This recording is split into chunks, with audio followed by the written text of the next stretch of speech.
নমস্কার, আপনাদের সাথে আজকের নিউজ রিপোর্টে আমি ঈশিতা। আপনারা দেখছেন ইন্ডিয়া নিউজ টিভি। নিয়ে এসেছি আজকের বিশেষ খবর। চোখ রাখবো সংবাদ শিরোনামে। ভাবি প্রজন্মের আগামী সুরক্ষিত করতেই বিশ্ববঙ্গ বাণিজ্য সম্মেলন, বললেন মুখ্যমন্ত্রী মমতা বন্দ্যোপাধ্যায়। এদিকে বিনিয়োগের আগ্রহী টাটারা ইউরোপে সরাসরি বিমানের আর্জি মমতা বন্দ্যোপাধ্যায়ের। দিল্লিতে বিকেল পর্যন্ত পড়ল 97.70% ভোট। সিলামপুরের বিজেপির বিক্ষোভ। ভারত চীন সীমান্তে যুদ্ধ মহড়া সেনার ত্রিশক্তি কর্পসের। সঙ্গম ডুবে মোদির, দেখুন প্রধানমন্ত্রী নরেন্দ্র মোদির পুণ্যস্নান থেকে আরতির বিভিন্ন মুহূর্ত। ভিডিওটি ভালো লেগে থাকলে এইরকম আরও নতুন খবরের তথ্য জানতে চ্যানেলটিকে সাবস্ক্রাইব করুন এবং বেল আইকনটি ক্লিক করুন। ধন্যবাদ। বিস্তারিত জানতে চোখ রাখবো আজকের প্রথম খবরের দিকে। বিনিয়োগের জন্য কেন আদর্শ বাংলা? প্রত্যেক শিল্প সম্মেলনে এমনটাই বলে থাকেন মুখ্যমন্ত্রী মমতা বন্দ্যোপাধ্যায়। এবার শিল্প সম্মেলনের মঞ্চকে তিনি বেছে নিলেন বিরোধীদের জবাব দেওয়ার মঞ্চ হিসাবে। একই সাথে জানালেন কেন তিনি বারবার বিশ্ববঙ্গ বাণিজ্য সম্মেলন করেন। বাংলার ভবিষ্যৎ প্রজন্মের কর্মসংস্থানের জন্য এই সম্মেলন অত্যন্ত জরুরি বলেও জানিয়েছেন মুখ্যমন্ত্রী মমতা বন্দ্যোপাধ্যায়। প্রত্যেক বছর বিশ্ববঙ্গ বাণিজ্য সম্মেলনের প্রস্তুতি শুরু হলেই বিরোধীরা কাঠগড়ায় তোলে রাজ্য সরকারকে। বিনিয়োগের খতিয়ান নিয়ে কটাক্ষ করতেও ছাড়ে না মমতার সরকারকে। বুধবার 2 দিনের বিশ্ববঙ্গ বাণিজ্য সম্মেলনের প্রথম দিনই সব কিছুরই জবাব দিলেন মুখ্যমন্ত্রী। শিল্পপতিদের সামনে গত বাণিজ্য সম্মেলনগুলিতে বাংলার যে বিনিয়োগের প্রস্তাব এসছে তা হিসেবেও দিলেন মুখ্যমন্ত্রী মমতা বন্দ্যোপাধ্যায়। মুখ্যমন্ত্রী এদিন বলেন, বিশ্ববঙ্গ সম্মেলন করতে আমাদের কি কোনো ভুল আছে?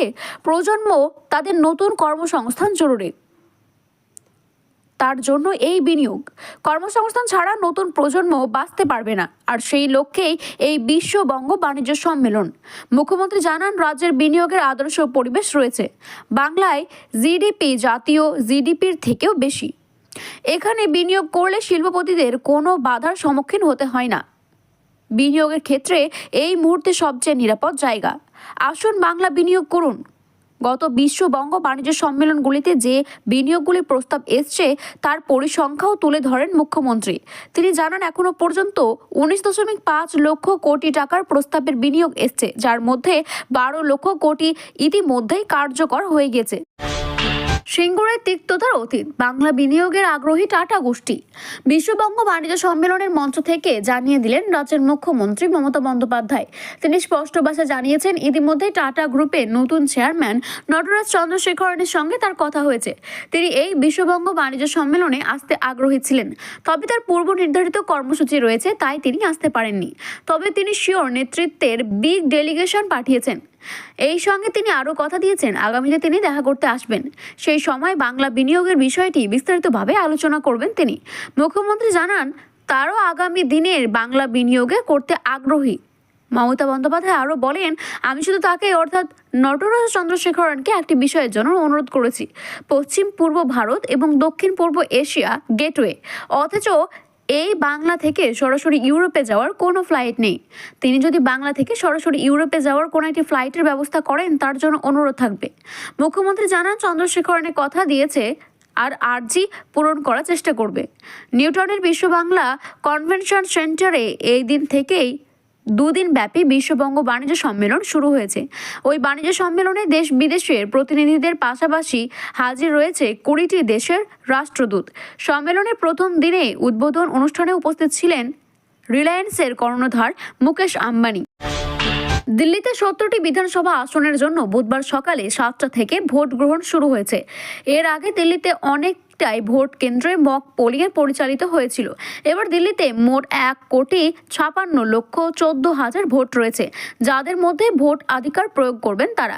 নির্বাচন কমিশনের দেওয়া তথ্য অনুযায়ী এখানে 83,76,173 জন পুরুষ, 72,36,560 জন মহিলা এবং 1,267 জন তৃতীয় লিঙ্গের ভোটার রয়েছে। ভোট গ্রহণ চলবে আজ সন্ধ্যা 6টা পর্যন্ত। এই বিধানসভা নির্বাচনে নয়াদিল্লি, কালকাজি, পাটপরগঞ্জ, জঙ্গপুর, ওখলা, বাবরপুর, চাঁদনি চক, গ্রেটার কৈলাস, বিজয়সন, ইত্যাদি জায়গাগুলিতে সিট উঠেছে। বিভিন্ন রাজনৈতিক দলের নেতারা ওই আসনগুলিতে প্রতিনিধিত্ব করছেন, ফলে সকলের নজর রয়েছে ওই আসনগুলির ওপরে। ভোট গ্রহণ শান্তিপূর্ণভাবে সম্পন্ন করতে কঠোর নিরাপত্তা ব্যবস্থা গ্রহণ করা হয়েছে।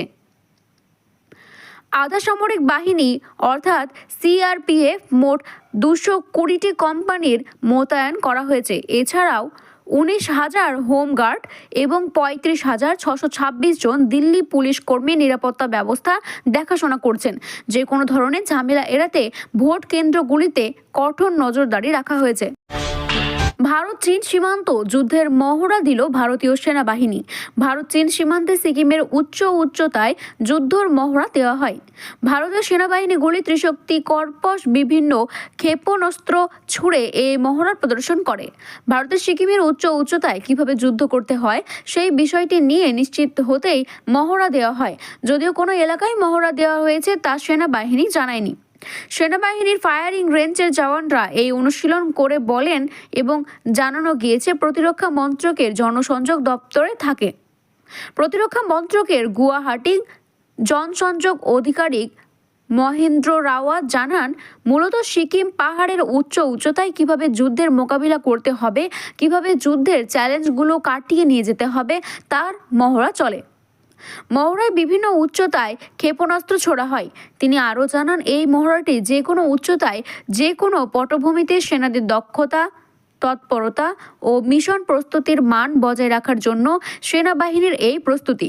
যে কোনো মুহূর্তে নিরাপত্তার প্রয়োজনীয়তা যে কোনো পরিস্থিতিতে কিভাবে তৈরি করতে হবে তাও অনুশীলন করানো হয়। উল্লেখ্য, ভারত চীন সীমান্তে বিবাদ নতুন কিছু নয়। অতীতে তো এই দুইটি দেশের মধ্যে যুদ্ধ হয়েছে। সাম্প্রতিককালে একাধিকবার সীমান্ত এবং প্রকৃত নিয়ন্ত্রণ রাখার জন্য বারবার দুই সেনাদের মধ্যে সংঘর্ষের আলোচনা হতেই থেকেছে। ডোমকলে গালওয়ান বিভিন্ন জায়গায় গত কয়েক বছর ধরেই সংঘর্ষ এবং অচলা ব্যবস্থা দেখা গিয়েছে।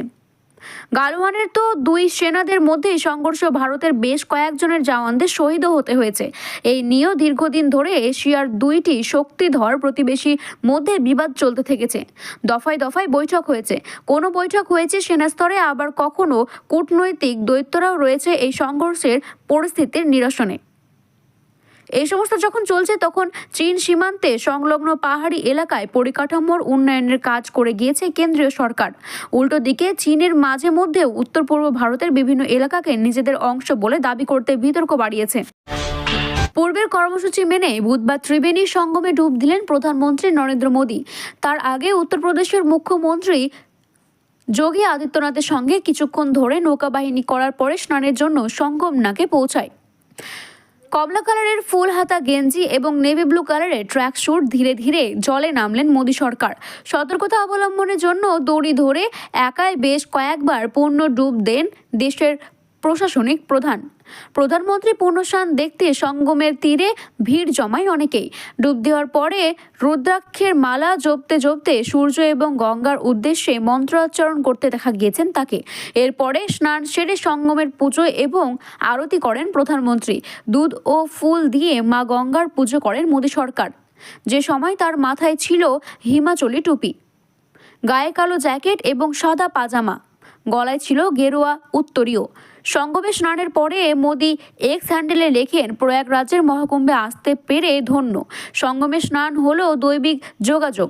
কোটি কোটি মানুষের মতো আমিও ভক্তির শক্তিতে পরিপূর্ণ হয়েছি। তিনি আরও লেখেন, মা গঙ্গা সকলকে শান্তি, জ্ঞান, সুস্থতা এবং সম্পত্তির জন্য আশীর্বাদ করুন।